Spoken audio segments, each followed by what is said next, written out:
సమస్యల చేత తరమబడుచున్నావా? అయితే నీకు దాగు చోటు కలదు. మనం దేవుని వాక్యం చూసినట్టయితే కయ్యోను దేవునికి ఇలాగ మొరపెడుతూ ఉన్నాడు. ప్రభువా, నా దోష శిక్ష, నా పాపం యొక్క శిక్ష నేను భరింపలేనంత గొప్పది. కావున నన్ను కనుగొని వాడెవడో వాడు నన్ను చంపునని దేవునితో అనెను. అప్పుడు దేవుడు ఎవడైనను కయ్యోనును కనుగొని అతనిని చంపక ఉండునట్లు దేవుడు అతనికి ఒక గుర్తు వేశాను. ఎవడైనను కయ్యోనును కనుగొని అతనిని చంపక ఉండునట్లు దేవుడు అతనికి ఒక గుర్తు వేశాను. ఇక్కడ చూస్తే మనమందరం ఆలోచించాల్సిన విషయము ఏంటంటే, దేవుడు అతనికి ఒక గుర్తు వేశాడు. ఆ గుర్తు ఏం తెలియచేస్తుంది?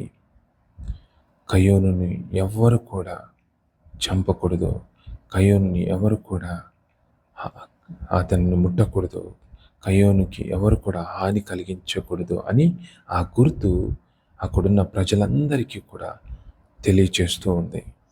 ఈ విధంగా కయ్యోను దేవుని కృపను పొందుకున్నాడు.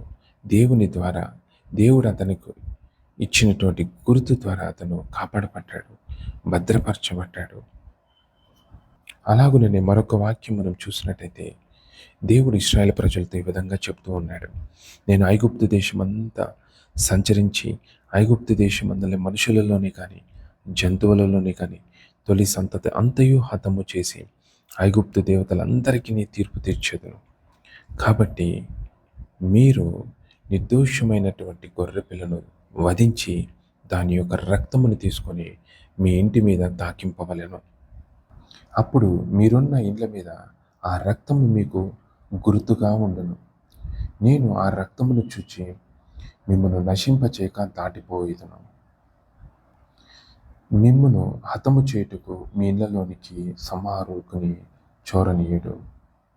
ఏ తెగుళ్ళు మీ మీదికి రాదు, ఏ మరణము కూడా మీ ఇంటిలోనికి ప్రవేశించదు అని దేవుడు ఇశ్రాయేలు ప్రజలకు చెప్పాడు. ఇశ్రాయేలు ప్రజలు దేవుని యొక్క మాటను అంగీకరించి వారందరూ కూడా నిర్దోషమైనటువంటి గొర్రె పిల్లను వధించి దాని రక్తమును వారి ఇండ్ల మీద తాకించారు. గనుక దేవుడు వారి ఇండ్ల మీద ఉన్న రక్తమును చూచి దేవుడు వారిని కాపాడాడు, వారిని భద్రపరిచాడు, వారికి కాపుదలను ఇచ్చాడు. కాబట్టి ఈ విధంగా ఇశ్రాయేలు ప్రజలు కూడా దేవుని కృపను పొందుకొని కాపాడబడ్డారు, భద్రపరచబడ్డారు, మరణము నుంచి తప్పించబడ్డారు. అయితే ఈ వాక్యం వింటున్న నీవు ఈ కృపను నువ్వు పొందుకున్నావా? దేవుని ద్వారా నీవు కాపాడబడుటకు దేవుడు నీ కొరకు సిద్ధపరిచినటువంటి ఆ గుర్తును నువ్వు కలిగి ఉన్నావా? లేదా అనేక సమస్యల చేత, వ్యాధుల చేత, ఆర్థిక ఇబ్బందుల చేత, కుటుంబ సమస్యల చేత, లోక వ్యసనాల చేత తరమబడుతున్నావా? ఒకవేళ ఈ సమస్యల చేత నువ్వు తరమబడుతూ ఉంటే అయితే నీకు ఒక శుభవార్త. నువ్వు ధైర్యంగా ఉండు. నీకు దాగుచోటు కలదు. అవును, ఆ దాగుచోటు ఎవరంటే యేసుక్రీస్తు ప్రభులు వారు. యేసు ప్రభువు నిన్ను ప్రేమిస్తున్నాడు. ఆయన నిన్ను సృష్టించాడు. ఆయనకు నీ పరిస్థితి తెలుసు. ఆయనకు నువ్వు వెళ్తున్న మార్గము తెలుసు.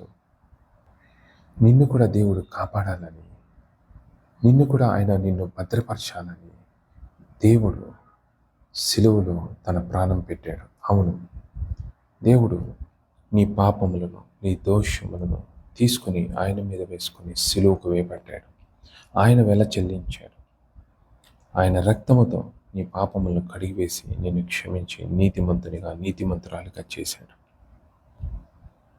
ఈ సత్యమును నువ్వు అంగీకరిస్తున్నావా?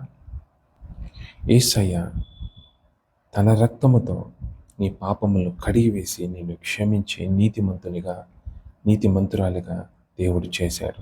ఈ సత్యమును నువ్వు నమ్ముతున్నావా? ఈ సత్యమును నువ్వు అంగీకరిస్తున్నావా?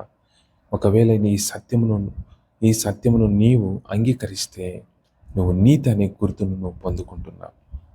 ఈ సత్యమును నువ్వు అంగీకరిస్తే నువ్వు క్రొత్త నిబంధనకు వారసుడు అనే గుర్తు నువ్వు పొందుకుంటున్నావు. ఆ గుర్తు ద్వారా నువ్వు భద్రపరచబడతావు. నీ సమస్యల నుంచి నువ్వు బయటకు వస్తావు. నువ్వు కాపాడబడతావు. దేవుడే నీ పక్షము నుండి నీ సమస్యలన్నిటి నుంచి నిన్ను విడిపించి ఆశీర్వదిస్తాడు.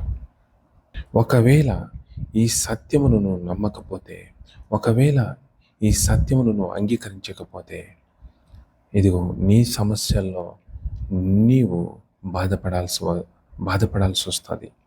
దేవుడిచ్చినటువంటి రక్షణను నువ్వు పొందుకోకపోతే, దేవుడు నీ కొరకు సిద్ధపరిచినటువంటి ఆ నీతి అనే గుర్తు నువ్వు కలిగి ఉండలేవు.